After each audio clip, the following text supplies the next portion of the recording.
Good afternoon and welcome to Team 6 News. My name is Nathan Smith. I'm Leanne Crawford. I'm Leah Finkel. And I'm Cameron Hoffman. Today we will be highlighting 3 local firms and their ethics and corporate social responsibility, including Sisterson Accounting, Edgar Snyder and Associates Law Firm. But first, let's go to Renee McCamey live downtown at U.S. Steel for more information. Here we are on 600 Grant Street outside the United States Steel Corporation building. The United States Steel Corporation is a major steel producer based in Pittsburgh, PA. J.P. Morgan and Albert H. Gary founded U.S. Steel in 1901 by combining Andrew Carnegie Steel Company with Gary's Federal Steel Company and William Henry Moore's National Steel Company for $492 million. Today, U.S. Steel has expanded its operations all over the United States, Canada, and Central Europe. Recently, the company has fallen from its position as top steel producer in the increasingly competitive global steel industry. U.S. Steel is dedicated to recovering by delivering high-quality products to customers and building value for all of its stakeholders. We recently got the chance to sit down with Alex Danzy, who graduated from the University of Pittsburgh in 2013. He quickly worked his way up to head enterprise resource planning analyst, and he provided an insight into U.S. Steel's ethical culture. Now we will head back to you guys in the studio to discuss U.S. Steel's ethical procedures and concepts. Thanks, Renee. U.S. Steel has a code of ethical business conduct available on the website. It is distributed to every employee when he or she begins their career at the corporation. It is frequently used in several slogans from it can be found throughout the corporate offices as well as in the manufacturing facilities. A key slogan from their code of conduct is, "Do what's right." U.S. Steel also has the Judge E. Gary principles, which are basically a code of values to abide by. These can also be thought of as the original code of ethics for the corporation.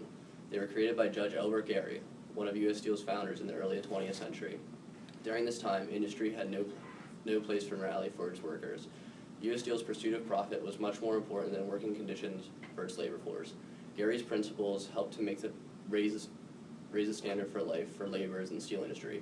One of Gary's principles is, "I believe that no industry can permanently succeed that does not create its employees equitability and humanely."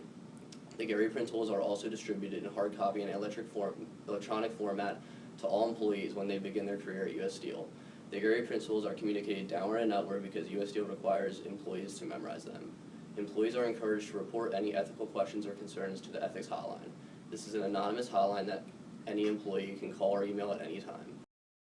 U.S. Steel is a full-time ethics and compliance staff. Any issues that arise will be dealt with professionally.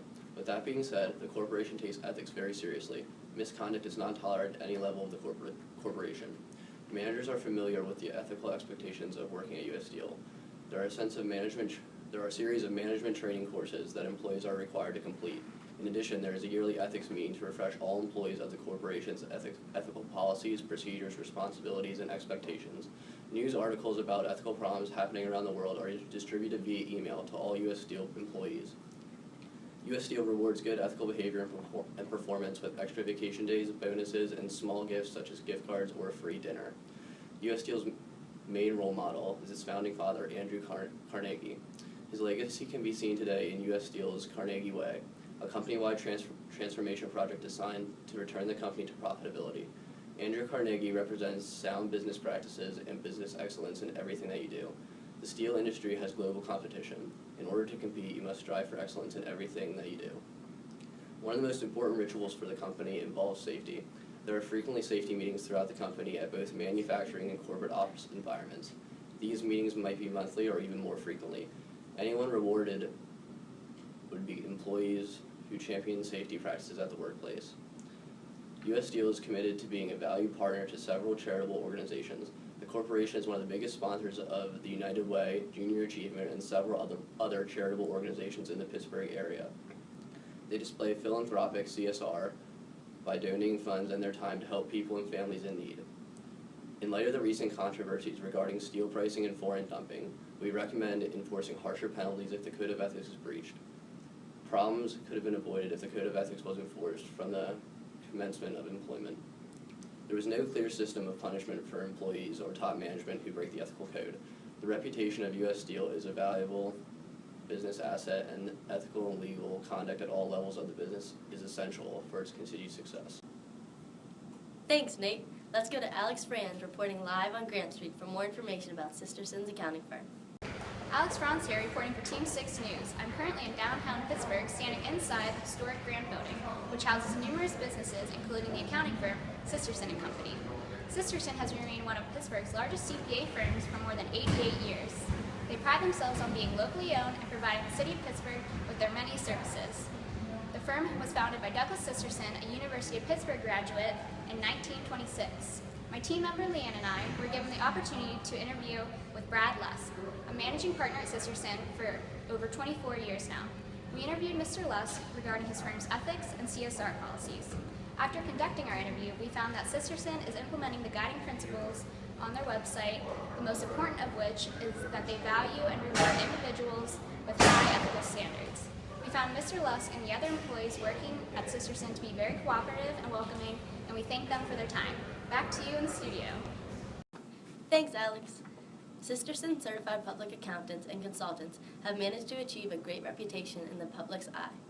This accounting firm has a deep-rooted culture, as Mr. Brad Lusk told my colleague Alex and I when we questioned him one afternoon on their current ethics policies.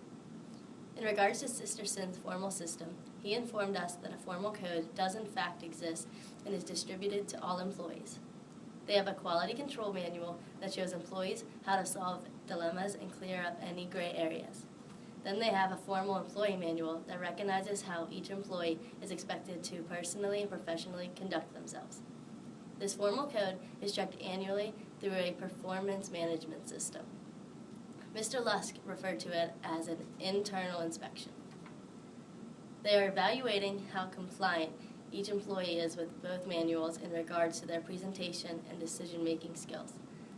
We then were curious on how Sisterson could handle the ethical dilemma, and Mr. Lusk explained to us that they have an open door policy and everything that is said is considered confidential information. They do encourage that their employees go to their manager when they have a complaint about the way that their boss is handling things. Now, focusing on their informal system, we learned that they do promote good ethical behavior through ethical talk of instruction and advice to one another daily. There is also a newsletter distributed monthly highlighting the events or successes of a current staff's life. Also, they do give out bonuses to employees that they feel go above and beyond who do a job well done. Sisterson has stories passed down that they share with their new employees about the founder of the company. Everyone in that office has a good idea on who Douglas Sisterson was and what he did for this company. He also is famous for scoring the highest score on the CPA exam. We do believe that Sisterson's formal and informal systems are well aligned with each other. In terms of Sisterson's corporate social responsibility, CSR, their employees can take part in community service programs where one of the activities is tutoring underprivileged students in Pittsburgh public schools. Our only suggestion for Sisterson is to incorporate CSR into their code of ethics and make employees, clients, and the community around Pittsburgh aware of what corporate social responsibility means and what Sisterson is doing to help out with their workers, clients, and the community all around. Thanks, Leanne. Let's go to Michael Monahan reporting live on Brownsville Road in Carrick for more information regarding Edgar Snyder and Associates.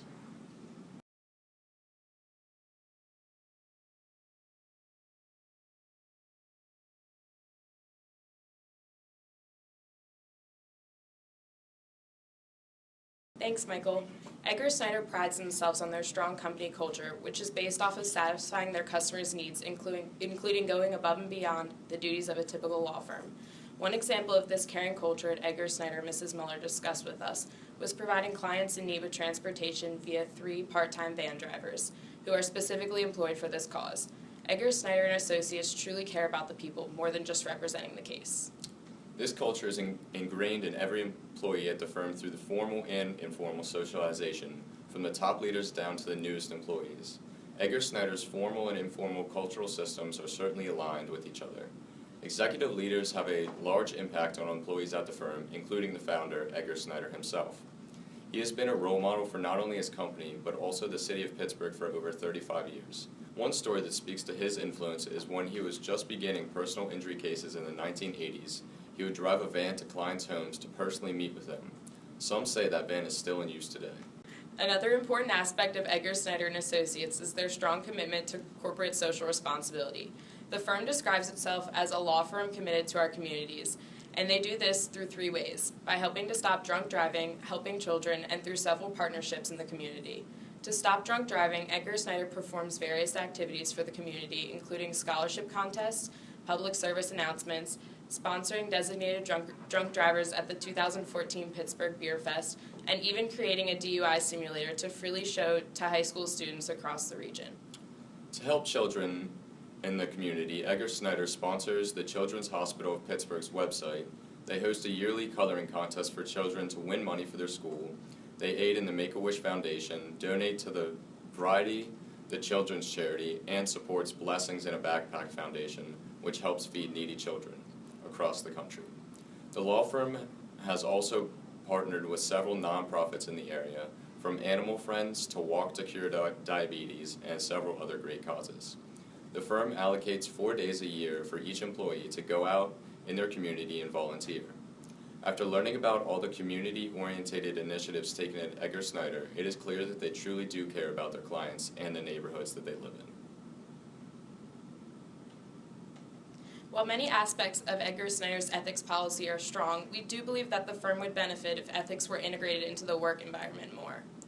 If Edgar Snyder were to implement an annual peer review of their ethics policy to make sure employees are practicing ethically, the firm would further benefit.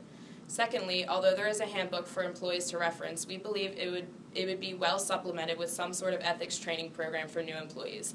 This way, employees would have a stronger understanding of what is expected of them. Overall, Edgar Snyder's ethics policy would be better off with these changes. In conclusion, all of us here at Team 6 News learned a lot about the ethics policies at each firm. There are many similarities between each firm's ethics, such as employees being given a copy of the policy on the first day of their job, and that each of the firm's founders remain role models within the company today. Also, each firm engages in some form of corporate social responsibility in the Pittsburgh area, however to varying degrees. While U.S. Steel's and Sisterson's ethics policies are available for the public to see, Edgar Snyder does not release this information. Edgar Snyder also does not allow for anonymous whistleblowing, while the other firms encourage it. Overall, it is clear that ethics is an important part of each firm. Thanks for watching. We will see you tomorrow night as we resume our regular broadcast.